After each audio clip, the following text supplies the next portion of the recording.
Control.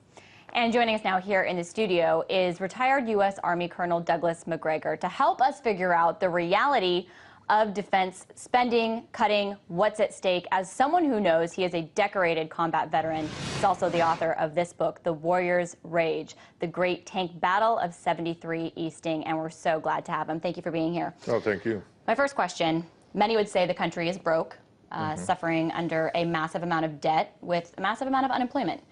Can the U.S. afford not to dramatically cut defense spending? Well, the answer is absolutely not. It's a strategic imperative for the United States to scale back its investment in defense. How much? To what extent? Well, the plan that I put together saves $2.79 trillion over the next 10 years. And that's what we should aim for. We should look at least $2 trillion, because the idea in my plan was that almost a third of that money would be harvested for investment in new capabilities. Because in addition to this thing being too expensive that we have and too involved in too many places in the world where, quite frankly, we don't need to be, we've also got an anachronistic force structure, a force structure with its roots in the Second World War. And there is no existential military threat to the United States. There hasn't been since 1989. So the argument that there's great risk if we reduce spending and reduce our presence overseas simply doesn't hold up to closer scrutiny. What about Iran? What about China? What about some of those popular names thrown out by GOP contenders we heard last night as the biggest threats to the U.S.? Well, I think I think that some of the people that you listen to, certainly Ron Paul isn't one of them, but the others that you listen to are well-intentioned, well-meaning people, but they're uninformed. And there is a tendency that emerged during many decades of the Cold War to equate defense spending with patriotism.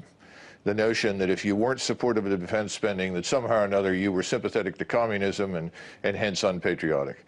I think many of these people are stuck in a time warp, and they're listening to the wrong voices. They're listening to advisors who've also been with us for many, many years, who have personal agendas unconnected to the interests of the American people. What agenda do you have? Why, you know, you're not some lefty anti-war activist. You are a colonel, you're a retired colonel, you're a decorated combat veteran. Yeah. And you're saying this. Yeah, well, so why aren't more Republicans willing to take it on? Well, I think that's changing, and I think that was the point of your previous discussion.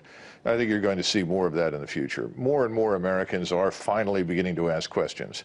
But they've lived remote from the realities of warfare. War has imposed no cost, no detectable cost. The losses of trillions of dollars, along with thousands of people, not even addressing the hundreds of thousands of people that have been killed who were Muslim Arabs or Afghans, has all been transparent.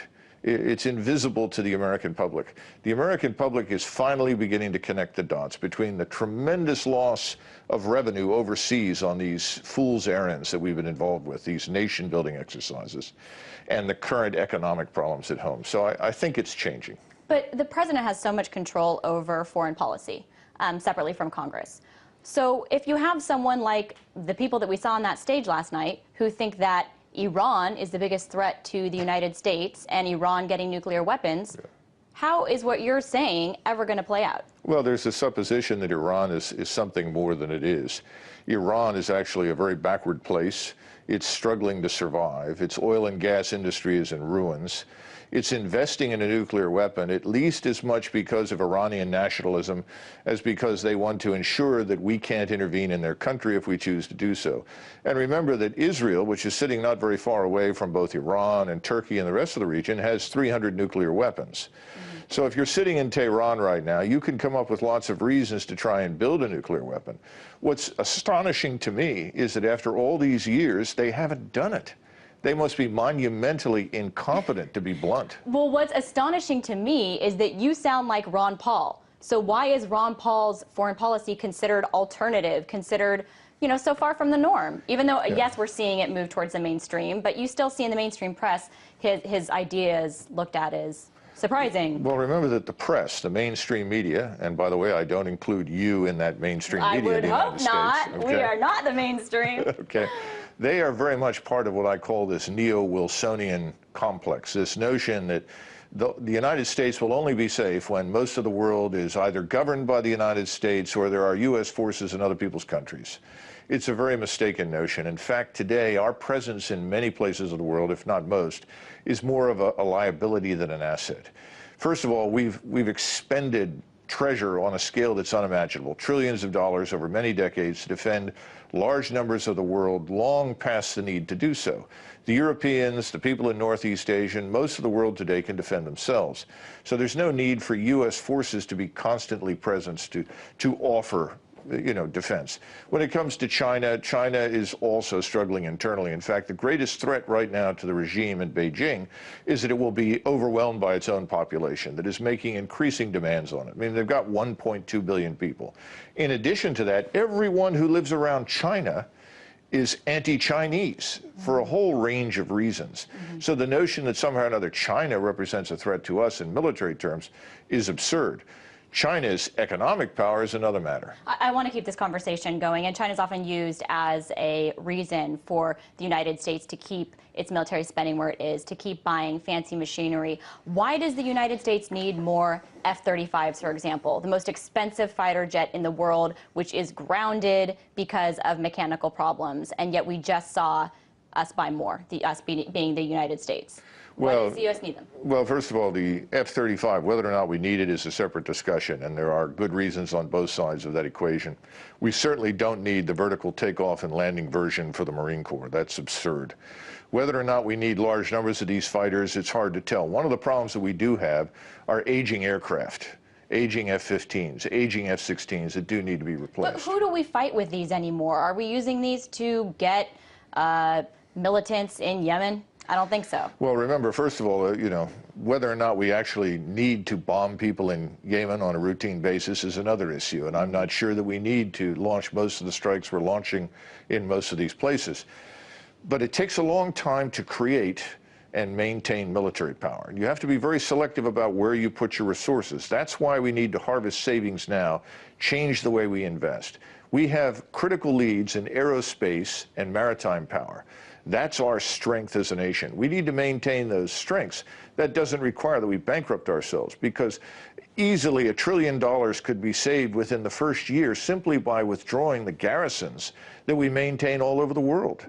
That's where you're going to extract your savings first. But when do you ever see that happening? You have Leon Panetta, now the head, Secretary of Defense, saying, coming out against any defense cuts and military cuts. At what point, even though, you say the people's in the United States, that their views are changing, but we've seen a high rate of people who are opposed to wars, and you don't see a change in policy necessarily. Well, you don't see them cutting back on F-35s. Well, Leon Panetta is new. He's reading from the script that he's been handed. He's also 73 years old, very much a product of the Cold War, much as his predecessor, Mr. Gates, was. They tend to see the world through this lens that we described earlier, this neo-Wilsonian notion that we should use the military to export American culture, politics, ideas, ideology. I think that's an abysmal failure, and I think that will become increasingly clear in the years ahead that Iraq and Afghanistan are just the latest in a series of failures over the last 20 years. I think that will end. We can't afford it. There's something else happening, and this is very grave, and that is that our economy is going to implode. We simply can't sustain it. But we seem on that course, and we don't seem to be dramatically changing it. Even plans that were going on during the debt debate to save $1 trillion in the next 10 years in war were made up out of thin air. They were from accounting gimmicks. Absolutely. They weren't from actual reality or connected to policy. So with Washington the way it is there any chance of us changing course, really, this country? Short term, no. Between now and the next election, absolutely not. Everyone is focused on getting reelected, and as a result, no one is willing to stand up and be counted on anything that's terribly decisive or important. In some ways, I think our politicians are very much like Alexander Kerensky, who took over after the Tsar's removal in 1917. And he was advised by everyone to end Russia's war with Germany and Austria and to focus on Russia's domestic needs. He refused to do so. He sustained the war, and ultimately he was swept away, and Lenin came to power 8 months later. By the way, he was also known as the chief persuader. And I think of Obama in very much Kerensky-like terms. So we've got lots of... chief persuader, though. I think people disagree with you. But we don't have time for that. That's a separate debate. Unfortunately, we're out of time. It's the end of our show. That was Douglas Macgregor, retired U.S. Army colonel and author, with that insight. And that does it for now.